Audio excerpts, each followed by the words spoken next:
And welcome to the Cybersecurity Awareness Training course. Whether it's for work or for play, everyone uses computers daily. And considering the amount of personal information and important data we keep on our computers, it's a very good idea to learn how to stop someone unwanted from accessing it. In this lesson of the cybersecurity course, you will learn about cybersecurity, its types, and why it's so important. Additionally, you will also learn about cybercrimes, cyber attacks, and the legislation related to cybersecurity in the UK. What is cybersecurity? Types of cybersecurity. Importance of cybersecurity. Cybercrime and cyber attacks. And UK cybercrime legislation. So, let's begin. Let's start by explaining what cybersecurity actually means. Cybersecurity refers to the practice of securing networks, devices, and data from damage, loss, or unwanted access. Basically, cybersecurity is the protection of hardware, software, and data. And by protection, we mean not only ensuring the information's confidentiality, integrity, and accessibility, but also the ability to defend and recover from power outages, system failure, and cyber criminal attacks. Now that you know what cybersecurity means, let's talk about a few of the different types of cybersecurity so that you have a better idea. Network security, application security, information security, operational security. Let's discuss network security first, as it's often the first thing people think about when they hear the word cybersecurity. Everything's online nowadays, and chances are you spend most of your time online as well.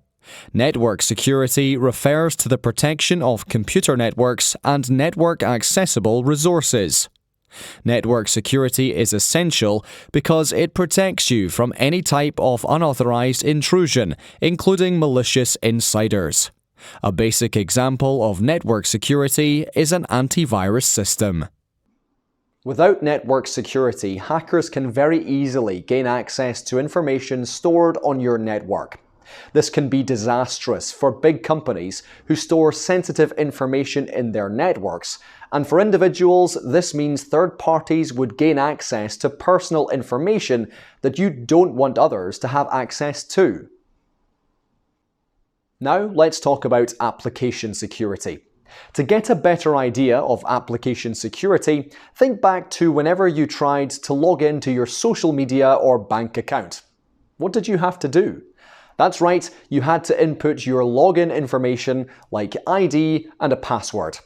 This is a form of application security.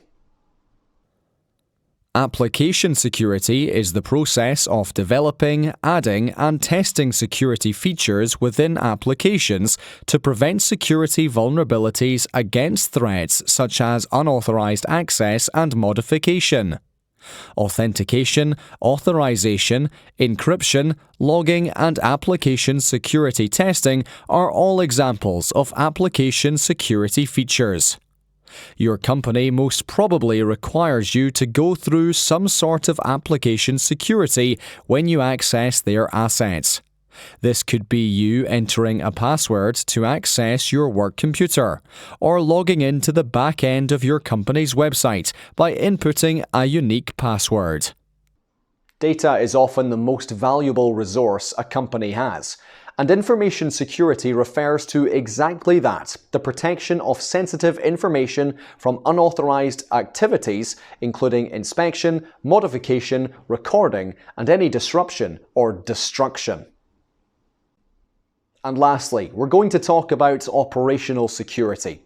Simply put, operational security is a process that prevents sensitive information from getting into the wrong hands. Here's an example of operational security. Suppose you work as a writer at a company that publishes online blogs on its website. Now, you as a writer don't need access to all the options in the website's back end, so the company chooses to limit your access to only the features you need to carry out your job. This is how operational security works. It prevents data from getting into the wrong hands by limiting access to it and putting protocols in place. Now that you know what cybersecurity is and have an understanding of its many different types, let's dive into why you should learn about cybersecurity and its importance. In today's world, most of our everyday lives are spent online. Be it from working 9 to 5 or scrolling social media during leisure, you're always connected to the internet somehow. From bank accounts to family pictures, almost everyone has some sort of important data stored on a computer somewhere. Unfortunately, most people still know very little about how the internet works and how easy it is for criminals to gain access to personal information. This lack of understanding of cybersecurity makes it very easy for criminals to prey on people who don't know any better. That is why cybercrime is as widespread as it is now. And because people don't have sufficient knowledge about cybersecurity, it makes it that much easier for criminals to do what they want. As more often than not, criminals get little to no resistance from their targets. Think about what could happen if someone got hold of your bank account information.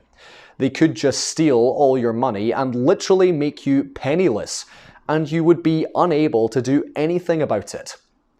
Think about what would happen if hackers took down your entire online business, and what would happen if all your business secrets suddenly became public. It would be a disaster. Since digital assets are both valuable and vulnerable, cybersecurity is vital. With so much of our daily lives being online and with so much at stake, there's absolutely no excuse for not learning about cybersecurity. So far, you've learned about what cybersecurity is, its different types, and its importance. Now we will discuss cybercrimes and cyber attacks. Cybercrime is defined as any criminal conduct involving a computer or digital media and a network, most commonly the internet. Anyone can become a criminal through cybercrime, including those who are technically inept, lack the confidence to challenge another person, lack the guile of a fraudster, or are otherwise unable to be criminals in the traditional sense. The computer provides them with a shield to hide behind, as well as the ability to attack without being seen or heard, being near the victim, or having any relationship with the victim. On the other hand, a cyber attack is any attempt to obtain unauthorized access to a computer, computing system, or computer network with the goal of doing damage. Cyber attacks seek to disable, disrupt, destroy, or control computer systems, as well as change, block, delete, modify, or steal data stored on these systems. Any individual or group can conduct a cyber attack from anywhere, using one or more different attack tactics. Cybercrime is common on the internet nowadays. As time passes, cyber risks are becoming more and more difficult to identify as cybercrime becomes more sophisticated. But that's not to say there's nothing being done about it. In fact, there are lots of cybercrime legislation in the UK that exists to deter and protect people from such crime. We'll now discuss a few of those legislations. The Computer Misuse Act 1990, or CMA, is the fundamental cybercrime legislation in the United Kingdom. It addresses many malicious attacks or offences against computer systems, such as hacking and ransoming. This is the act under which all cybercriminals are brought to trial for cybercrime attacks. The Computer Misuse Act 1990 defines the following as illegal and also provides penalties for the offences. Offence: unauthorised or malicious tampering with material stored on a computer. Penalty for the cybercriminal: a 6-month sentence in prison with a possible fine of £5,000. Offence: intention to commit a cybercrime. Penalty: a 5-year prison sentence or unlimited fine. Offence: modifying, removing, or ransoming data. Penalty: a 5-year prison sentence or unlimited fine. Offence: aiding in computer misuses. Penalty: a 10-year sentence or unlimited fine. The Data Protection Act 2018 aims to regulate how information is used by organisations, businesses, or the government. This is part of the United Kingdom's General Data Protection Regulation, or GDPR, a stringent privacy and security law that governs how information is used, handled, and stored in need to shield users and businesses. Fraud Act 2006. Offences under the Fraud Act 2006 apply to a wide range of cyber frauds by focusing on the underlying dishonesty and deception. The Act provides for a general offence of fraud with 3 ways of committing it, which are by false representation, by failing to disclose information, and by abuse of position. It creates new offences of obtaining services dishonestly and of possessing, making, and supplying articles for use in fraud. Let's recap everything you've learned in this lesson. In the beginning, you learned about the meaning of cybersecurity, and then you learned about the different types of cybersecurity as well as their importance. Furthermore, you learned about cybercrime and cyber attacks. And lastly, you learned about the UK's cybercrime legislation. That's a lot of learning in just one lesson. We trust you enjoyed it, and we'll see you in the next one.